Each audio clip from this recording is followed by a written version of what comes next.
రాష్ట్రంలో పరీక్షల సమయం మొదలైంది. దీంతో విద్యార్థులు ప్రిపరేషన్ పై ఫోకస్ పెంచుతున్నారు. అయితే పరీక్షల తమ టైంను మలుచుకుంటున్నాయి కొన్ని కార్పొరేట్ ప్రైవేట్ స్కూల్స్. 10వ తరగతి పరీక్షల్లో ఇంటర్నల్ మార్కులు తమ చేతిలో ఉండడంతో ఒక్కో విద్యార్థి నుంచి 1000 నుంచి 2000 రూపాయలు వసూలు చేస్తున్నాయి. ఈ విషయం తెలిసిన విద్యాశాఖ అధికారులు పట్టించుకోవడం లేదన్న విమర్శలు వస్తున్నాయి. 10వ తరగతి ఇంటర్నల్ మార్కుల వెరిఫికేషన్ ప్రక్రియ ఈ నెలలో ప్రారంభం కానుంది. దీంతో ఎప్పటి మాదిరిగానే కొన్ని ప్రైవేట్ కార్పొరేట్ స్కూళ్లు ఇంటర్నల్ మార్కుల దందా చేస్తున్నాయి. ప్రతిభ ఆధారంగా ఇవ్వాల్సిన మార్కులను అమ్ముకుంటున్నాయి.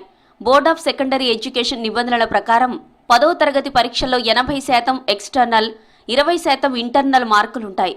విద్యార్థులు 4 FLలో కనబర్చిన ప్రతిభ ఆధారంగా ఈ ఇంటర్నల్ మార్కులు వేయాలి. స్కూల్ స్థాయిలో వేసిన మార్కులను గెజిటెడ్ హెడ్ మాస్టర్ స్థాయి అధికారి ఆధ్వర్యంలో బృందం తనిఖీలు నిర్వహించి నిర్ధారిస్తుంది. ఒక్కో బృందంలో ఓ gazetted head master, school assistant, language pandit ఉంటారు. ఆయా పాఠశాలల్లో 10వ తరగతి విద్యార్థుల ఇంటర్నల్ అసెస్మెంట్ పరీక్షలు పక్కాగా నిర్వహించారా, మార్కుల నమోదు ప్రతిభ ఆధారంగా జరిగిందా లేదా ఫార్మాట్ టెస్టులతో పాటు ప్రాజెక్టులు, రికార్డులను పరిశీలిస్తుంది. వారి ఆమోదంతో ఆయా స్కూల్స్ ప్రిన్సిపాల్స్ విద్యార్థుల మార్కుల జాబితాను SSC బోర్డుకు పంపిస్తారు.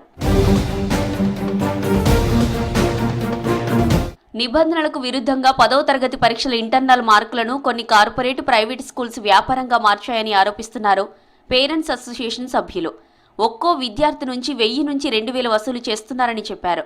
ప్రతిభ ఆధారంగా కాకుండా ఇంటర్నల్ మార్కులు వేస్తున్నారని ఫైర్ అయ్యారు. డబ్బులు ఇచ్చిన వారికి 20కి 20 మార్కులు వేస్తున్నారన్నారు పేరెంట్స్ అసోసియేషన్ సభ్యులు.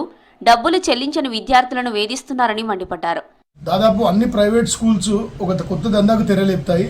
అదేంటంటే 20 మార్క్స్ ఏవైతే అడిషనల్ ఇంటర్నల్ మార్క్స్ ఉన్నాయో అవి పేరెంట్స్ అంటే పిల్లలకు మార్కులు కలపడానికి కొన్ని స్కూళ్ళు డబ్బులు వసూలు చేస్తాయని చెప్పేసి హైదరాబాద్ స్కూల్ పేరెంట్స్ అసోసియేషన్కి ఎన్నో కంప్లైంట్స్ రావడం జరిగింది. కాకపోతే దీని మీద విద్యాశాఖ అధికారులు కానీ ప్రభుత్వం నుంచి ఎటువంటి స్పందన లేదు.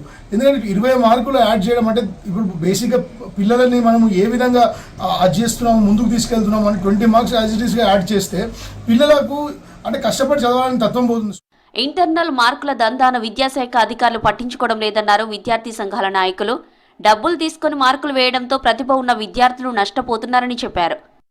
డబ్బులు తీసుకొని మార్కులను వేపించుకునేటువంటి కల్చర్ని నిజానికి ఉస్మానియా చదువుకున్న వాళ్ళుగా, PhD స్కాలర్లుగా తెలంగాణ సమాజం తల దించుకునేటువంటి విధంగా ఉన్నటువంటి నేపథ్యాన్ని గుర్తు చేస్తూ స్థానికంలో ఉన్నటువంటి ముఖ్యంగా DEOలు కావచ్చు, MEOలు కావచ్చు, అదేవిధంగా రాష్ట్ర స్థాయిలో ఉన్నటువంటి ఉన్నత విద్యాశాఖ అధికారులు తక్షణమే వీటి మీద రివ్యూ నిర్వహించాలి.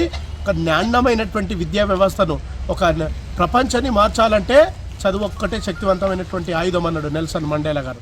ప్రైవేట్ స్కూళ్ల ఇంటర్నల్ మార్కుల దందాపై విద్యాశాఖ అధికారులు చర్యలు తీసుకోవాలంటున్నారు విద్యావేత్తలు.